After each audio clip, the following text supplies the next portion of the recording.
World's second largest Ebola outbreak surpasses 3,000 cases. The second deadliest Ebola outbreak in history has exceeded 3,000 cases as the year-long epidemic continues to grow despite access to an experimental vaccine and developmental treatments. A total of 3,004 people have reported symptoms of hemorrhagic fever in the Eastern Democratic Republic of Congo since August 1st of last year. According to the US Department of Health and Human Services, more than 2,000 of those individuals have died from the disease, which is transmitted through contact with blood or secretion from an infected person and causes an often fatal type of hemorrhagic fever. The grim milestone comes a month after the WHO declared the outbreak an international emergency. Security issues in the affected areas make this the most challenging Ebola outbreak in history, but the US government and our local and international partners remain undeterred and will not rest until the outbreak is ended. HH Secretary Alex Axer said in a statement on Thursday. This is the 10th Ebola outbreak in the Democratic Republic of the Congo and the most severe there since 1976, when the scientists first identified the virus near the eponymous Ebola River. It's also one of the worst Ebola outbreaks on record anywhere, second only to the 2014 to 2016 epidemic in multiple Western African nations that have infected 28,652 people and killed 11,325, according to the data from US Centers for Disease Control and Prevention. The ongoing outbreak is now spread across three eastern Congolese provinces that share international borders with South Sudan, Uganda, Rwanda, and Burundi. On Thursday, Uganda's Ministry of Health said that a 9-year-old Congolese girl with Ebola had traveled across the border to Uganda from the Democratic Republic of Congo with her mother to seek medical care. The child has been placed in isolation at an Ebola treatment center that was set up in a nearby Ugandan town in preparation for cross border cases, according to the Health Ministry. The WHO's Director General has described the current outbreak as more complex than the deadlier 2014 to 2016 outbreak in West Africa due to the region's political and security instability, attacks on health workers, a highly mobile population, and community mistrust and misinformation.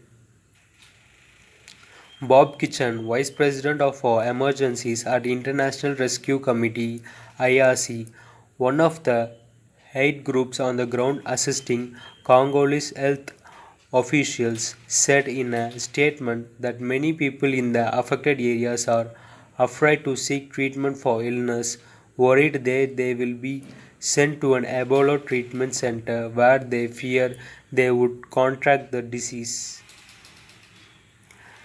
The lack of community acceptance remains the greatest obstacle to containing the outbreak, Kitchen said, according to a statement. Building trust with the community does not just mean dialogue with the affected population, he added.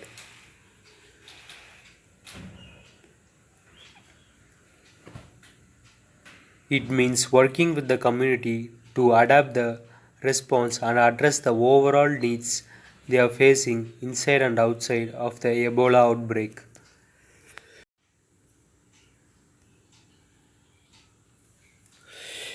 Although the average number of new cases reported per week has dipped slightly during the last few weeks, the number of affected areas has been increased. Cases have been identified in new geographical areas in recent weeks, though the epidemic's epicenter is North Kivu province, where conflict and limited infrastructure has hammered the response. There have been 1,998 deaths so far, including 1,893 people who died from confirmed cases of Ebola. The other deaths are considered probable cases. Fewer than 900 people sickened with the virus have recovered so far, according to the latest data from Congolese officials and the WHO.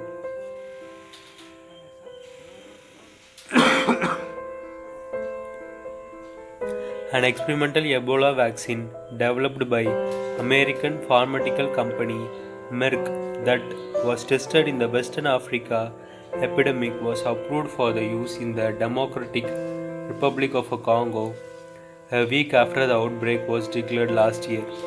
More than 206,000 people in the current outbreak zone have received the experimental vaccine since August 8, 2018. Meanwhile, 2 of 4 experimental treatments being tested in the outbreak are now being offered to all patients after showing promise in saving lives. Preliminary findings from a randomized controlled trial that began last November in 4 Ebola treatment centers in North Kivu indicated that patients receiving either of 2 antibody-based therapies known as REGN-EB3 and MAB114 had a greater chance of survival compared to those receiving 2 others experimental drugs known as IZM-APP and REMDV severe.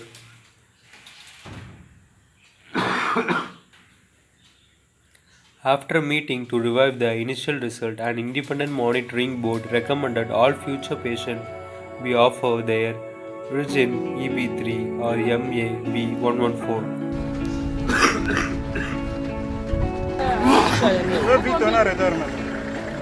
Moi, je suis née ici à Goma et grandi ici à Goma. Oui, quand nous sommes au terrain, quand nous faisons des activités, From now on, we will no longer say that Ebola is incurable. Dr. Jean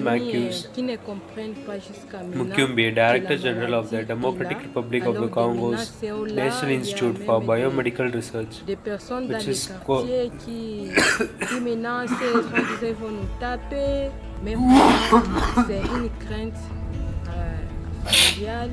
Ils disent comment vous êtes courageux de travailler dans ces travail-là avec beaucoup. From now on, we will no longer say that Ebola is incurable. Dr. Jean Mukumbi, Director General of the Democratic Republic of the Congo National Institute for Biomedical Research, which is co-sponsoring the clinical study, told reporters during a telephone briefing early this month.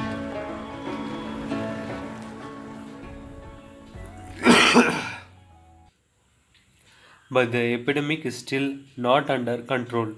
Doctors Without Borders Medicine Sans Frontiers, a medical charity which is providing care for Ebola patients in collaboration with Congolese authorities, said it is extremely concerned about the lack of visibility on the actual epidemical situation.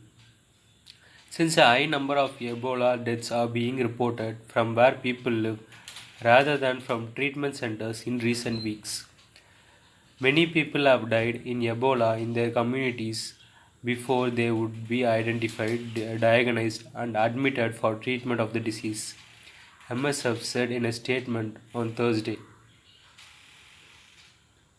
Roughly a third of Ebola related deaths have been diagnosed only post mortem, which is a clear indication the response to the epidemic is failing in identifying and tracking people who have potentially contracted Ebola.